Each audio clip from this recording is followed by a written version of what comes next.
দেখুন, শীত আসলেই কি রুম হিটার ব্যবহার করতে হয়? তেমন তো কোনো কথা না। এই সাধারণ একটা লাইট দিয়েও তো রুম হিটারের কাজ চালানো যায়। যেমন দেখা গেছে কি, আমি আপনাদেরকে দেখাই। এই যে দেখুন, আমি কম্বলের ভিতর আইসা পড়ছি।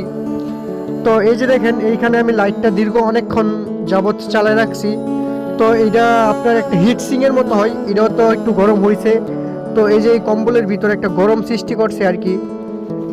তো এটার মাধ্যমেও তো এই শীতের মধ্যে আপনার রুম বা এই যে খেতারের নিচে এটা হিট করা যায় বা গরম করা যায়, একটু ঠান্ডার থেকে বাঁচা যায়। এটা দিয়ে তো চালানো যায়। তো আমরা চাইলে তো এইগুলো, এই ধরনের একটা লাইট দিয়েও আমরা রুম হিটারের কাজ করতে পারি। সাধারণ এই শীতে আপনার নিচের যে খেতা, এই খেতাটা তো একটু গরম করতে পারবো।